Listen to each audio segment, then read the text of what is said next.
8 anyos, pinagtawanan ng amo dahil mahirap. Sa maliit na kusina kung saan amoy mantika at asin ang nagtatagal, may isang batang babae na may balat na binasa ng alikabok at mga palad na mabalihibo pa sa sobrang paggawa. Si Ligaya, 18 anyos, bagong lipat sa lungsod, dala ang pag-asa at ilang naipon na sentimo. Ang lampara sa kisame ay may bahagyang kinakalawang nakawit. Ang ilaw nito ay naglalaro sa mga pinggan na nakabaliktad sa lababo. Sa isang tabi, nakataas ang tingin ni Ramon Cruz, ang amo, at ang kanyang tinig ay mababaw. May halong pangungutya nang sabihin niya sa harap ng mesa. Pinagtatawanan ka namin dahil mahirap. Hindi ito biro. Para kay Ligaya, parang malamig na dagok ang mga salitang iyon. Hindi lamang dahil sa kahulugan, kundi dahil sa paraan ng paglabas ng mga iyon. Malakas, puno ng publiko, sinasama pa ang pagngingiti ng asawa niyang si Elisa at ang mata ng anak na si Sofia na nagtataka. Sandali lang bago pa man tumunap ang telepono na maghahayag ng kaguluhan, tahimik ni Ligaya ang kusina, naghuhugas ng pinggan ng may kasamang pag-iingat. Hindi titigil ang paghuhugas, parang ritual na naglilinis hindi lang ng plato, kundi ng dignidad na unti-unting nababase. Sa loob ng ilang minuto, ang pagtatawanan ay naging akusasyon. Isang malaking withdrawal mula sa account ng pamilya Cruz ang nawawala. Hindi eksaktong binanggit ang halaga kapag usapan sa kanto, pero sapat ang sinabi para magparami ang tingin at hungkag na dahilan ng pagsisisi. Si Ramon, na may toma ng buda-akusa, tumuro kay Ligaya at may kasamang napakatapang na hiling. Ikaw ang kumuha.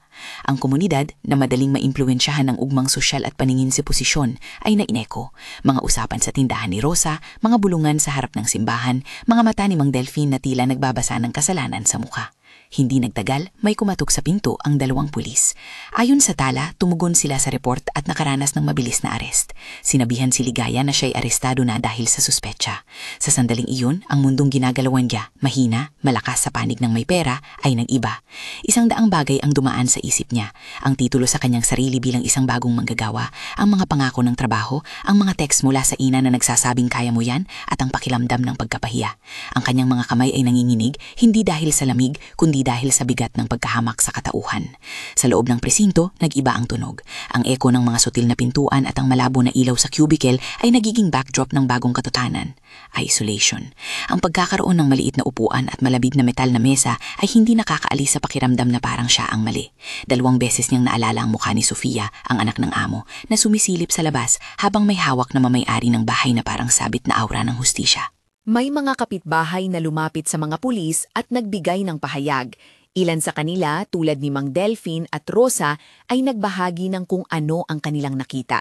Si Ligaya na naglalakad sa bakuran, si Ligaya na may hawak na papel, mga maliliit na detalye na agad naging sandata ng paghatol.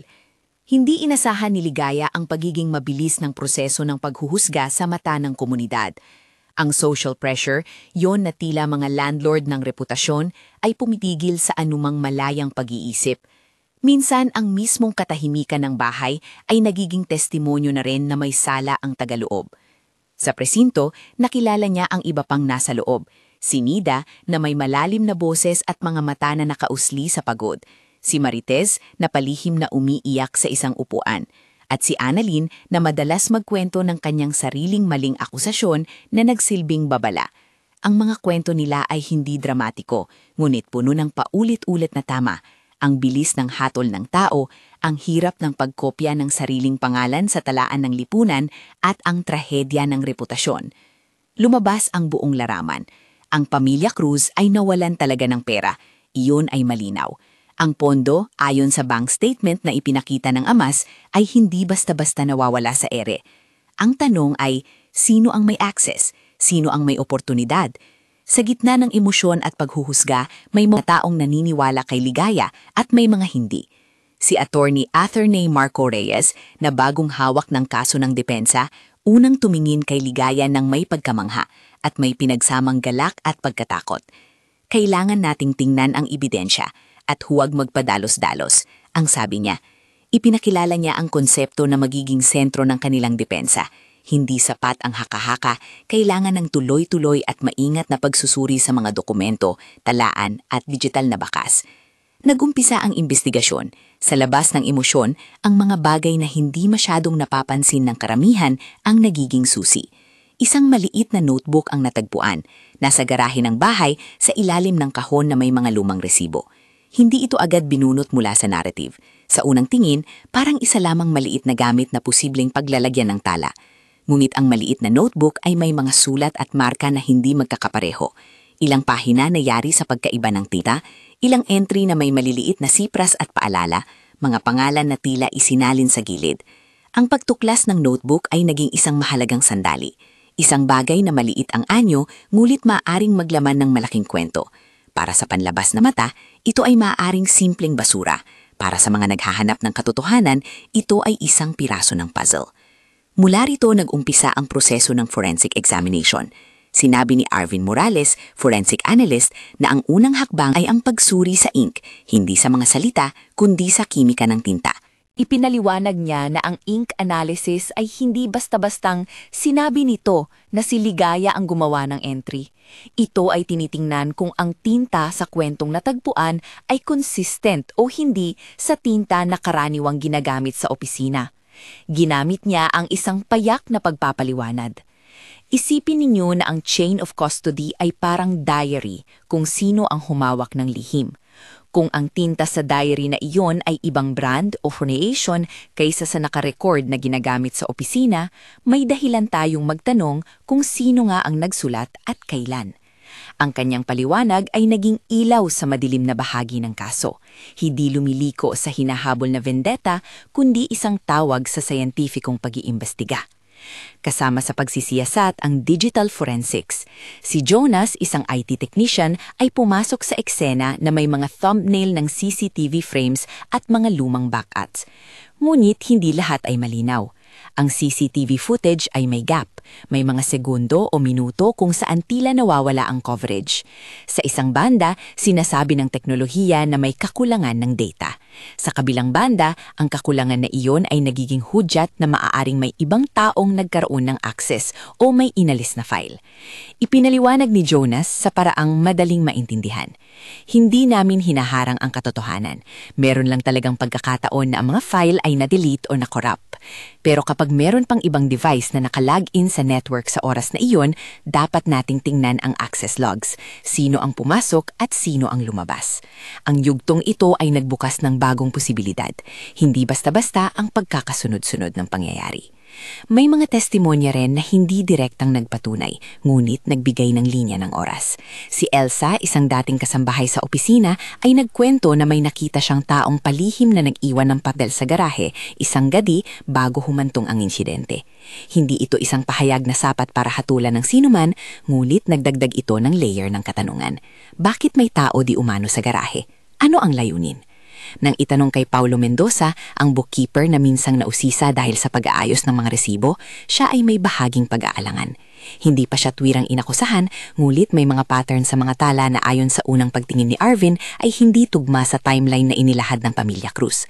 Ang mga patunay na ito ay hindi total at hindi rin tapos. Ito ang dahilan kung bakit ang proseso ay hindi nagtatapos sa isang hiyaw o sigaw.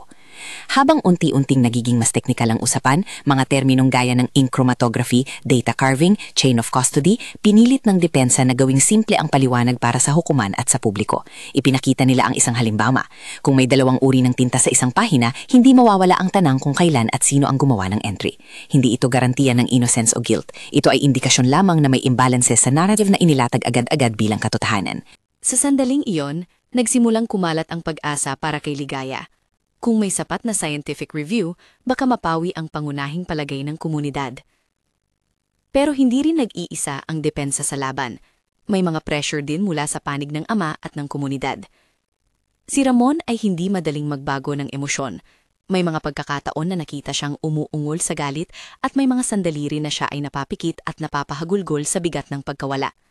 Si Elisa, na noon ay tila hindi gaanong nagsasalita maliban sa mga tuhog ng pagdadalangin sa gabi, ay naglista ng mga bagay na nawawala.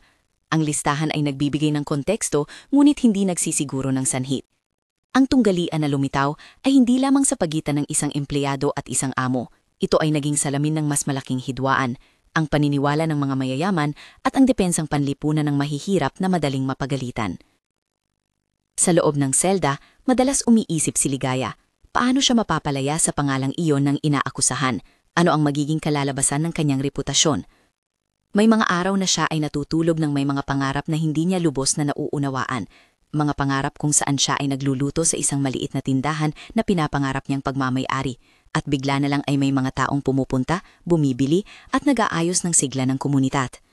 Iyan ang hinahanap niya, hindi pera o kawalan ng problema, kundi pagkakataon na maipakita ang kanyang dignidad habang buhay. Sa mga unang linggo, naging bahagi ng kaso ang tanong ng credibility ng eyewitnesses. Maraming mga testimonya ang nagmula sa kapitbahay, ngulit gaya ng madalas sa ganitong mga sitwasyon, ang memorya nila ay apektado ng kung anong narinig nila sa radyo, ng kung paano nila nakita ang tao na naglalakad sa madilim, at ng pressure ng ibang tao sa komunidad. Ang depensa ay nagtanong sa mga pulis at sa mga witnesses kung paano isinagawa ang pagkilala. May baon bang impluensya mula sa nag-aakusa? May nasilayan ba ang witness na hindi lang anino? Ang mga ganitong katanungan ay hindi palaging maganda sa pandinig ng publiko dahil nagbibili ito ng impresyon ng pagdududa sa mga tao. Pero para sa hukuman, ito ay bahagi ng pangangailangan na timbangin ang bawat pahayag. Ang chain of custody ng mga physical evidence, mga resibo, notebook at iba pa ay ininspeksyon ng may kasamang kabaitan at kahigpitan. Ipinakita ng depensa na may ilang dokumento na dumaan sa maraming kamay sa isang maikling panahon. Ang mga fingerprints at timeline ng pagtataglay ay sinuri upang makita kung may pagkakataon na ang mga dokumento ay maaaring napalitan o na-manipulate. Hindi sinabing nagawa ito, ngunit ipinakita ang posibilidad. Ito ang punto, kapag maliit na detalye ang bumabago, nag-iiba rin ang interpretasyon ng buong pangyayari. Ang maliit na notebook na unang hindi binigyan ng pansin ay naging sentral, isang bagay na maaaring magbago ng pananaw ng hukuman. Isang gabi bago ang initial na hearing, muling bumalik si Ligaya sa mga alaala ng kusina. Naalala niya ang tunog ng pagtawa ng amo, ang pagkutya, at ang sarap ng tinapay na minsang ibinili niya sa unang sahod. May isang pagnanais sa kanya na hindi mawala ang kanyang pangalan nang walang paglaban. Sa isang sulok ng selda, hinawakan niya ang maliit na piraso ng papel na ibinigay ng isang taga-suporta, isang listahan ng kontak para sa abogado at pangalan ng mga taong handang magsilbing character witnesses. Hindi ito malaki, ngunit para sa kanya, ito ay simula ng muling pag-asa. Pagdating ng araw ng preliminary investigation, nagkaroon ng mas malinaw na pagkakaayos ng ebidensya. Si Jonas ay nagbalita na may ilang partial frames na na-recover mula sa CCTV. Mga imahe na hindi kumpleto, ngunit may sapat na impormasyon para makabuo ng panibagong direksyon. Sa mga frame na iyon, may isang silueta na hindi tugma sa katawan ni Ligaya. Mas matangkad, may ibang paraan ng paglakad. Hindi pa ito patunay, ngunit sapat na para magtanong. Sinabi ni Arvin na kailangan nilang ipatupad ang ink analysis ng sabay sa digital recovery upang ma-cross-reference ang mga petsa at oras ng mga tala. Ang proseso ay magiging maikset ngunit masinsinan. Bawat sample ng tinta ay susuriin, bawat timestamp ay ihahambing at ang chain of custody ay susuriin mula sa unang kamay hanggang sa huli. Habang umiikot ang mga teknikalidad, ang komunidad ay hindi pantay-pantay ang reaksyon. May mga naniniwala ng tuluyan na si Ligaya ay inosente. May mga patuloy na naghuhusga. Sa isang maliit na simbahan, may nag-organisa ng panalangin para sa pamilya Cruz. Sa kabilang dako, may mga kapitbahay na nagdala ng mga panustos para kay Ligaya, mga simpleng bagay, bigas, sabon at mga sulat ng suporta. Ang polarity na iyon ay naging representasyon ng mas malawak na tema, ang paghuhusga at ang pag-asa na bubabangon mula sa agwat ng impormasyon. Hindi maikakaila, sa bandang loob, si Ligaya ay nagbago. Hindi na siya ang parehong batang kusinera na tahimik lang tumatanggap ng insulto. Ang karanasan ay nagpatibay sa kanya sa hindi inaasahang paraan. Ang pag-aaral sa bawat punto ng investigasyon ay nagbigay sa kanya ng sariling boses. Matapos ang bawat pagdinig, siya ay nagbabalik sa selda na may bagong tanong sa sarili at sa mga kasama. Ano ba talaga ang pinaniniwalaan natin? Hanggang saan natin hahayaang magdikta ang takot ng hatol? Hindi ito isang simpleng pagsubok ng katatagan, kundi isang paglalabay sa kung paano panindigan ang sarili sa harap ng malawak na pag-aalipusta. Sa oras na iyon, may isang lihim na munting tagpo na nangyari. Habang sinusuri ni Arvin ang tinta sa laboratorio at kasabay ang paglilipat ni Jonas ng partial CCTV frame sa kanyang encrypted drive, may lumabas na maliit na indikasyon na maaaring may paggawa ng isang taong may access sa mga resibo at nag-aayos ng ledger. isang patron sa sulat na hindi tugma sa handwriting sample ni Ligaya. Ito ang naging unang tanda na hindi lamang suspetsa ang dapat pagtuunan ng pansin. May hindi pang buo at hindi pa lubusang tapos na resulta, ngunit sapat na upang makapukaw ng pag-asa sa depensa. Sa pag-ikot ng mga araw, dumating ang oras ng isang maikling pagdinig kung saan inilahad ng depensa ang kahilingan na suriin ng mas malalim ang notebook at ang mga digital logs. Ang hukuman ay hindi agad nagbigay, ngunit nagbigay ng pahintulot para sa masusing pagsusuri sa mga dokumento. Habang umaalis si Ligaya sa korte sa araw na iyon, may nakitang maliit na ngiti sa labi ng kanyang abogado. Isang ngiting puno ng profesional na pag-unawa at hindi ng katiyakan ng tagumpay. Sa puso ni Ligaya, ito ay isang maliit ngulit mahalagang panalo. Ngulit ang tensyon ay nanatili. Sa labas ng korte, may mga tao pa rin na hindi nagtatapos sa kanyang pangalan. May mga naglalabas ng kung anong paniniwala nila sa social media. May mga nagtatakot na malayo sa kanya. Ang reputasyon ni Ligaya ay parang marupok na baso na kailangang maingat na hawakan. Ang isa pang bagay na sumulputan ay ang takot na baka magkaroon ng backlash mula sa pamilya Cruz sa oras na lumabas ang tunay na kwento. May posibilidad ng kahihiyan para sa mga nag-akusa. Ito ay nag-iwan ng isang hindi komportabling tanong. Kung ang totoo ang lumabas, paano haharapin ang mga nagmadaling humatol? Habang lumalalim ang investigasyon, ang narrative ay hindi na basta tungkol sa isang nawawalang pera. Naging kwento ito ng kung paano madaling mabasag ang tiwala, kung paano ang kahirapan at posisyon sa lipunan ay nagiging mitya ng paghatol, at kung paano ang maliit na bakas, isang notebook, isang tinta, isang frame sa CCTV ay maaring magbabago ng direksyon ng hustisya. Sa pansamantalang pagsara ng isang yugto, ang kaso ni Ligaya ay nasa isang mahina ngulit mapanibagong punto. May mga sinyal na nagpapakita ng alternate na pananaw, ngunit kulang pa sa kumpletong ebidensya upang magbigay ng ganap na paglaya. Sa gabi, bago muling bumalik sa selda, napahawakan si Ligaya sa isang maliit na piraso ng papel na may nakasulat, "Huwag kang mawalan ng pag-asa."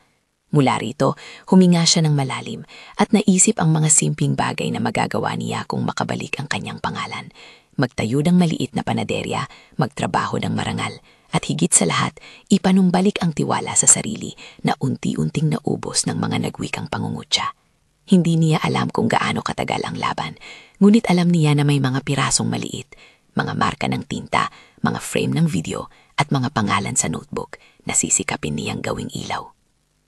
Doon nagsusulong ang susunod na yugto ng kanilang pagtatanggap, ang pagbumpleto ng forensic reports, ang paghahanda ng expert witnesses, at ang pagbuo ng timeline na maaring magpaliwanag kung paano at kailan naganap ang pagkawala. Hindi ito dulo. Sa halip, ito ay isang simula ng mas masinsinang paghahanda. Isang bahagi ng kwento kung saan ang bawat maliit na punto ay kailangang ilatag ng maingat dahil ang reputasyon ng isang batang babae, 18 ang edad, ay nakasalalay sa pag-uunawa ng iba. Kung ikaw ay may damdamin o opinyon sa pangyayaring ito, magsimula ang komento mo sa salitang suporta kung naniniwala ka sa prinsipyo na innocent until proven guilty o dudang kung sa palagay mo ay dapat maghintay ng mas maraming ebidensya bago magpasya. Maging mahinahon sa pagbahagi. Ang mga salita ay may kapangyarihang magpagaling o magpahirap. Sa pagtatapos ng isang mahabang araw ng investigasyon, habang nag-aayos ng mga dokumento ang depensa, isang maliit na discovery ang muling nagbukas ng pinto ng pag-asa. Ang ink analysis report na ipinadala kay Arvin ay nagpapahiwatig ng pagkakaiba sa chemical composition ng ilang entry sa notebook kumpara sa tinta na karaniwang ginagamit sa opisina. Hindi pa ito lubusang konklusyon, kailangan pa ng karagdagang paghahambing, pero sapat na ito upang ipakita na may dapat pang suriin. Kasabay nito, ang partial CCTV frame na na-recover ni Jonas ay naglalaman ng isang silhouette na, kapag sinuri ng depensa, ay hindi tumutugma sa taas o paraan ng paglakad ni Ligaya. Ito ay hindi isang absolusyon, ito ay isang pahiwatig. At sa ganang sandali, huminto ang isang yugto ng kwento sa isang punto ng tensyon. May mga palatandaan na kumukontra sa madali ang akusasyon, ngulit hindi pa rin sapat ang lahat upang tiwirang ihayag ang kabuuang katotohanan. Sa pagitan ng mga ito, si Ligaya ay nananatiling nakaupo sa maliit na bangko sa loob ng selda. Hawak ang maliit na papel na naglalaman ng listahan ng mga pangalan ng sumusuporta. Mga pangalan na magiging mahalaga sa oras ng paglilitis. Ang hinaharap ay hindi malinaw, ngunit ang bawat maliit na bakas ay patuloy na sumusubok na iwaksi ang pagkakahutol na tumugma sa isang mabilis na panghuhusga. Sa labas, ang mga ilaw ng lungsod ay patuloy na kumukutitap. Ang mga pintuan ng mga tahanan ay sarado o nakabukas, depende sa direksyon ng paniniwala. At sa loob ng maliit na cell, sa ilalim ng maliwanag na ilaw na minsan ay kumukuti-kutipap, si Ligaya ay nagbabalik tanaw sa kanyang puso at nag-aayos ng plano para sa mga susunod na hakbang. Hindi pa tapos ang kwento. Ang isang maliit na notebook, isang chemical na pagsusuri, at ilang frames ng video ang nagsisimula lamang magbukas ng pinto sa katotohanan na maaring magpamulat sa buong komunidad. Sa paglipas ng mga oras, ang proseso ng hustisya, mabagal at may pag-iingat, ay unti-unting naglalapit sa isang mahalagang sandali kung saan ang totoo at ang tila totoo ay susubukan. Sa sandaling iyon, ang lahat ay naghihintay. Kung nais mong malaman kung paano umikot ang mga ebidensya, subaybayan ang susunod na yugto ng paglalahad na magsusuri ng mas malaliman sa ink analysis, chain of custody, at kung paano natunton ang mga digital log na nagbigay daan sa bagong pag-asa para kay Ligaya. Sa ngayon, ang kwento ay nasa pagitan ng paghina at pag-asa, at ang susunod na hakbang ay magsisilbing tanda kung ang hatol ng tao ay mauuwi sa hustisya o mananatiling isang malabong alaala. Kung nakita mo ang kwentong ito bilang makabuluhan, tumulong na mag-like at mag-share. Marahil may kilala ka na nakaranas ng kaparehong kawalan ng katarungan at maaaring makatulong ang pagbabahagi nito. Ang mga ulat mula sa laboratorio ay dumating hindi bilang isang malakas na tumbol, kundi bilang sunod-sunod na maliit na pintig na unti-unting nagbubukas ng pinto. Si Arvin ang unang naglakad sa silid ng korte nang may hawak na payak na paliwanag. Ang tinta sa ilang entry ng maliit na notebook ay hindi tugma sa tinta na karaniwang ginagamit sa opisina. May mga kemikal na sangkap na nagpapakita ng ibang timpla, at ang pagkakaiba na iyon ay hindi basta-basta nangyayaring mag-isa. Hindi niya ginamit ang mga numerong mahirap intindihin. Sinabi niya sa paraang madaling maunawaan. Hindi lang iisang kulay. Ang tinta ay may iba't ibang sahog. Para itong tinik sa karne na hindi dapat naroon. Maliwanag na may ibang kamay na gumalaw sa papel na iyon.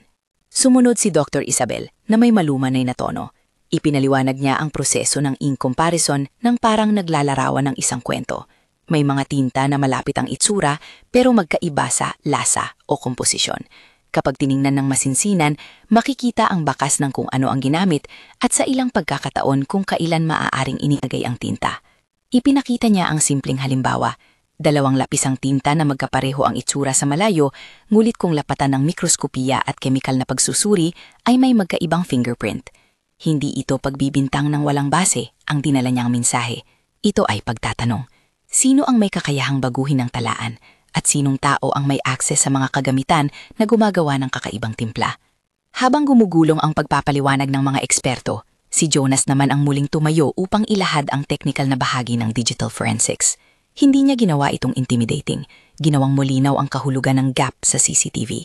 Ipinakita niya ang partial frames, mga imahe na hindi kumpleto, ngulit may sapat na mga pahiwatig, ang taas ng silhouette, ang paraan ng paglalakad, at ang oras na tumutugma sa mga entry sa notebook. Ipinaliwanag niya ang access logs ng may simpleng metapora. Imagine ninyo ang bahay na may pintuan at may talaan ng mga pumasok. Kung may nakalogin na ibang tao sa oras na nagkaroon ng pagbabago sa files, dapat nating tignan iyon.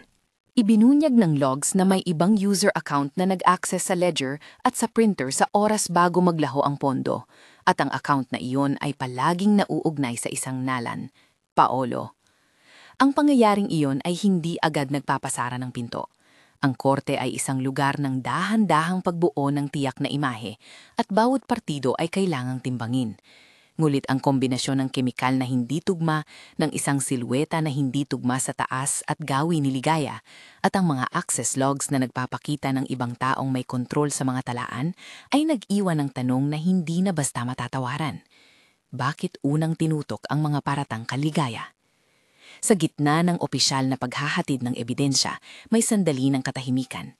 Hindi dramatiko, ngulit mabigat. Nakita ni Ligaya mula sa gilid ng silid ang mga mata ng pamilya Cruz. Si Ramon na tila nawawala ng hangin, si Elisa na nakayuko at kumakapit sa sinabi ng pagkabigla, at si Sofia na nagtataka. Ang publiko sa gallery ay nagkakatinginan. Ang ilan ay nagmumuni-muni. Ang ilan ay parang bagong nabigla na parang may butas sa paniniwala nila. Dumating ang oras ng pagtanong kay Paolo. Hindi ito isang akusasyon na hango sa galit. Ito ay isang tanong na ipinahihiwatig ng ebidensya. Tinawag ng hukom si Paolo upang sagutin. Sa umpisa nagpakita siya ng pagtatangka na ipagtanggol ang kanyang sarili, mga salita na naglalayong lambutin ng issue o ilihis ang atensyon. Ngulit ang mga partial frames at ang ink report ay dumagdag na parang mga pirasong hindi na kaya pang itago. Sa isang punto, hinawakan si Paolo ang harap ng kanyang damit at napahiga ang ulo. May maliit na pag-uga sa kanyang boses nang sabihin ang habang hindi paganap na pag-amin. May naayos ako sa mga resibo, pero hindi ko sinasadya na. Hindi ko inakala na aabot dito. Ang pahayag na iyon ay hindi agad nating confession, ngulit malinaw ang pagbukas ng pinto. Inusisi siya ng depensa at ng prosecution tungkol sa pattern sa kanyang handwriting sa mga oras na siya ay naglalog din sa system, sa posibilidad ng editing ng mga resibo. Ang mga tanong ay hindi pambibintang ng walang base, ito ay pag-uulat ng mga kabagayan. Habang tumatagal, lumulukok ang kanyang mga daliri sa gilid ng upuan. Sa wakas, sa gitna ng tensyon ng korte at ng pagkakaayos ng ebidensya, si Paolo ay napaiyak at hindi dramatiko, ngulit totoo. Sinabi ito na waring napipikit ang kanyang buong katawan. Ako ang nag-ayos. Ako ang nagbago ng ledger. Pinilit ko ang ilang entry para magmukhang nawawala. Ang mga salitang iyon, simple at hindi pinong ginawa, ay nagwiwisik ng katahimikan. Sa sandaling iyon, nagkaroon ng kakaibang tunog. Mga hininga na sabay-sabay. Ang hukom na nagmamaniobre ng proseso. Ang depensa ng ngumiti ng bahagya dahil sa pag-asa. Ang pamilya Cruz na tila natumba sa bigat ng pagkabigla. Hindi ito instant closure. Ang confession ni Paolo ay isang mahalagang bahagi, ngunit sumunod pa rin ang proseso. Kailangang i-document, i-verify, at ikabit sa iba pang ebidensya. Hindi sapat ang salita lamang kung wala pang suportang pisikal at digital. Ang korte ay nag-utos ng formal statement at sinubukan ang pagkakatugma nito sa mga pangyayaring naganap. Habang umiikot ang mga pahayag, lumabas din ang motibo. Hindi isang malawakang kwento ng pagpapakasira sa reputasyon ng isang empleyada, kundi isang komplikadong halo ng pagkukulang sa paghawak ng libro, takot sa implikasyon ng pagkawala, at sa ilang bahagi, ang desperasyon ng isang tao na hindi nakita ang mas maayos na paraan. Hindi kailanman nilinis ang pangalan ng Paolo nang dapat ipataw ng hukom ang hatol. Ang korte ay naglalaman ng proseso upang matukoy ang nararapat na aksyon. Ang mahalaga sa puntong ito ay malinaw, si Ligaya ay hindi ang nagkasala. Ang mga sandaling iyon ay huminga ng maluwag para kay Ligaya at sa kanyang abogado. Ngunit bago ang formal na desisyon, meron pang isang yugto, ang cross-examination ng mga witnesses at ang pagtatanghal ng buong timeline na mag-uugnay ng notebook, ng tinta, ng CCTV frames at ng mga logs.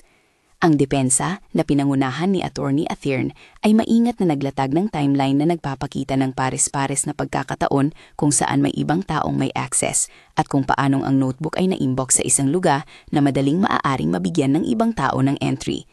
Ipinakita nila ang pagkakasunod-sunod ng mga timestamp at ipinaliwanag ang chain of custody. Kung sino ang unang nakita sa pader, sino ang kumuha, sino ang nagdala sa laboratorio at sino ang naglagay ng label. Ginamit ni Athirn ang payak na pahayag upang paalalahanan ang hukuman na ang ebidensya ay hindi pumipili ng sentensya, kundi dapat gabayan ang paghahanap ng katotohanan. Sa paghahain ng mga kumpletong ebidensya at sa habang pumapatotoo ang mga eksperto, bumuo ang larawan na unti-unting pumapawi sa dating akusasyon. Ang publiko ay nagulat, ang ilan ay umiiyak, ang iba ay tahimik na nag-aalala sa mga pagkakunti ng kanilang pagguhit ng kalagayan. Dumating ang huling argumento ng depensa na hindi automatikong nagpapatunay ng kanyang pagiging inosente, ngunit nagbigay ng mas matibay na base para sa pangangailangan ng pag-alis ng kaso. Ang desisyon ng korte ay hindi dramatikong patotoo ng kagyatang pagtalikod sa lahat ng pananagutan. Ito ay formal na pagtukoy na ang ebidensya na ibinigay ng akusasyon ay hindi sapat upang panatilihin ang pagkakakulong. Sa isang formal na pagbigas, sinabi ng hukom na mayroong reasonable doubt at iniyurong palayain si Ligaya. Ang mga salitang iyon ay nabatid na parang hibla ng liwanag sa mahabang gabi. habang ang seremonyas ng pag-alis ng mga bakal ay hindi kailanman mawawala ang mga bakas ng panlilibak, ang aktual na pagtanggal ng pagkakakulong ay nagbigay ng simula ng muling pag-igiting ng dignidad. Ngulit ang paglaya ay hindi nagwakas sa korte. Sa labas, ang isang maliit na karamihan ay nagtipon. Mga taong sumuporta, mga kapitbahay na nagdala ng pagkain, ang ilang mga nagbabasa ng balita, at ang pamilya Cruz na may mabigat na muka. Sa harap ng maraming mata, lumapit si Ramon kay Ligaya. Hindi iyon isang palabas ng grandstanding. Ito ay tahimik at puno ng emosyon. Hindi naging madali para sa kanya ang maglabas ng paghihingi ng tawad, ngunit ginawa niya sa tono na hindi na minamanipula. Hindi ko sinukatan ang tama ang unang pag-iisip ko. Humihingi ako ng paumanhin sa iyo, Ligaya. Napadasal kaming magpatawad. Ang mga salita ay hindi agad na ibabalik ang mga araw na lumipas, ngunit ito ay nagsilbing unang hakbang ng pagtutuwid. Sumunod ang mga diskusyon ng restitution. Hindi naging isang instant na solusyon ang pagbabalik ng lahat. May mga legal na hakbang na kailangan upang tugunan ang pinsalang idinulot, hindi lamang sa pera, kundi sa reputasyon. Ang pamilya Cruz mismo ang nagpasimula ng proseso upang itama ang maling akusasyon. Pag-aayos ng public apology, pag-aambag sa pagsisimula ng bagong trabaho ni Ligaya, at pakikipagtulungan sa mga lokal na organisasyon upang mapadali ang kanyang muling pagtatayo ng buhay. Hindi ito garantiya ng perpektong hustisya, ngulit ito ay konkretong hakbang ng pagtanggap at pagwawasto. Sa mga sumunod na linggo, ginawang opisyal ang release. Ang paglisan mula sa selda ay hindi dramatiko. Si Ligaya ay lumabas ng may dalang maliit na bag. Ang kanyang mukha ay may halong pagod at pag-asa. Tinanggap siya ng ilang kapitbahay na nagbigay ng yakap, ng ilang kaibigan na nagdala ng kumot at pagkain. Sa mismong araw na iyon, may lumapit na grupo mula sa lokal na simbahan at isang maliit na NGO na tumutulong sa mga naakusahan. Inalok nila ang mga dokumentong kailangan upang makapagsimula sa trabaho at para maayos ang mga papeles ng kaso. Ang susunod na yugto ng muling pagtatayo ng buhay ay praktikal. Ang maliit na panaderya na matagal na nasa pangarap ni Ligaya ay nagsimulang maging posible dahil sa kombinasyon ng mga local donations, isang maliit na grant mula sa community fund at ang paunang kapital na inambag ng pamilya Cruz bilang bahagi ng restitution. Hindi ito biglang napuno ng customers. Kailangang kumita ng dahan-dahan at magbuo ng tiwala muli. Ngulit sa unang umaga na binuksan ni Ligaya ang ring ng oven at inalaya ng unang tinapay ang kapitbahay, may kakaibang saya sa hangin. Hindi lamang dahil sa aroma ng bagong lutong tinapay, kundi dahil sa pagbabalik ng pagkatao. Sa panahong ito, si Ligaya ay nahaharap din sa mga simpleng, ang pag-aayos ng mga papeles para sa reparasyon, ang pagdinig sa moral na sugat ng pagkakasala, at ang pagbuo ng estruktura na magpapahintulot sa kanya na makabangon ng may danggal. Nakipag-ugnayan siya sa mga taga-suporta na tumulong maghubog ng maliit na business plan para sa panaderyang kanyang itinatayo. Natutunan niyang mag-manage ng inventory, magbilang ng kita at gastos, at magsaliksik ng mga recipe na papatok sa komunidad. Ang kanyang mga kamay, na lagi nating nakita sa kusina ng bahay ng Cruz, ay natutong hawakan ang kwintas ng panaderya, mula sa pag-measure ng harina hanggang sa pag-aayos ng display. Habang unti-unting lumalakas ang panaderya, nagkaroon ng pagkakataon para sa publiko na magbigay ng formal apology. Hindi ito naging malaking entablado, naging simpleng pagtitipon sa community hall kung saan ang pamilya Cruz ay nagsalita sa harap ng kapitbahay at ng ilang miyembro ng barangay. Si Elisa, na may tahimik na mukha, ay naglabas ng luha at sinabi ang mga salitang puno ng paghingi ng tawad. Hindi namin managadang inisip na maaari kaming mali. Sana mapatawad ninyo kami. Ang panalangin at mga yakap na sumunod ay hindi humuhubog ng instant na paglimot sa pinsala, ngulit nagbigay daan sa isang bagong simula ng pag-unawa at pagsisikap na itama ang nasirang ugnayan. Hindi rin tinapos dyan ang usapin kay Paulo.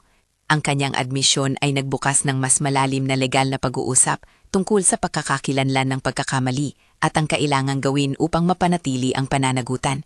Ang hukuman at ang mga autoridad ay nagpatuloy sa proseso laban sa kanya batay sa mga ebidensyang lumabas. Hindi ito simpleng show of punishment. Ito ay pagsubok na ipakita na may kahihinatnan ang maling paghawak ng tungkulin at ang pagmanipula ng mga tala.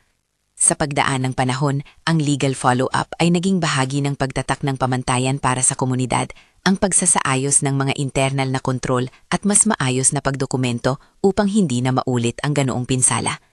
Sa loob ng personal na paghilom ni Ligaya, may mga araw ng pagdududa at may mga araw ng kakaibang lakas. May mga kapitbahay na muling nag-aalangan at may mga taong buo ang suporta. Nariyan ang mga sulat na nagsasabing hindi ka nag-iisa at nariyan din ang mga mata na tinatanaw ang nakaraan. Ngulit bawat umaga ng pagbubukas ng panaderya ay naging maliit na panibagong pag-asa. Ang unang 50 piso na kumita niya ay inipon sa maliit na kahon, hindi bilang tanda ng sobra, kundi bilang paunang hakbang patungo sa mas matatag na bukas. Ang pagbabalik ni Ligaya sa komunidad ay hindi lamang personal, ito ay may simbolismong malaki. Ang mga kapitbahay na dati-rating nagbibintang sa paglipas ng oras ay natutong makita ang proseso ng pagwawasto at humanga sa lakas ng isang batang babae na ibit siyang taong gulang lamang na hindi nagdusa ng tuluyan kundi nagpunyagi upang itama ang kanyang pangalan. May mga pagkakataon na dumaan ang mga sulit na tanong. Paano napapabilis ang paghuhusga ng komunidad? Bakit ang kahirapan ay nagiging publikong batayan ng moralidad? Ang mga pag-uusap na iyon ay nagbukas ng mas malawak na diskurso sa barangay, workshops tungkol sa due process, seminars sa basic digital security para sa mga bahay na nag-iingat ng mga resibo, at simpleng paalala na ang mga salita ay may kapangyarihan na magpagaling o magpahirap. Isang taon ang lumipas mula sa insidenteng iyon. Ang panaderiya ni Ligaya ay may maliit ngunit matatag na grupo ng regular customers.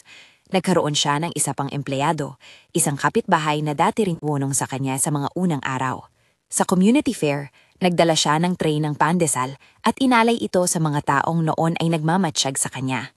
Si Ramon at Elisa ay dumalo rin at nagbigay ng simpleng stall ng kanilang sariling produkto bilang bahagi ng pag-aambag sa komunidad at pagwawasto. Ang pagkakataon para sa pantay na pagkakakilanlan ay dahan-dahan ang bumabalik. Sa huling pag-uusap ni Ligaya sa kanyang sarili, hindi niya naiwasang isipin ang mahahabang gabi sa selda, ang amoy ng malamig na metal, ang mga ingay ng ibang kaluluwa na nagtataglay ng kanya-kanilang kwento, at ang maliit na papel na may nakasulat na huwag kang mawalan ng pag-asa.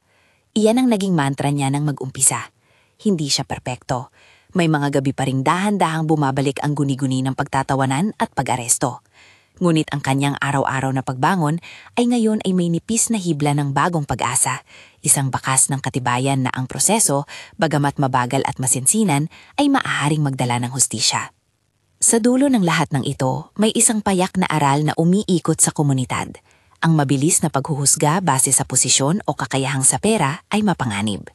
Ang mahalagang hamon para sa atin bilang lipunan ay ang pagtatanong bago magbigay ng sentensya, ang pag-iingat sa paniniwala sa mga unang sabi, at ang pagpaalala na ang maliit na bakas, isang tinta, isang frame ng video, isang naging log, ay maaaring magbukas ng katotohanan.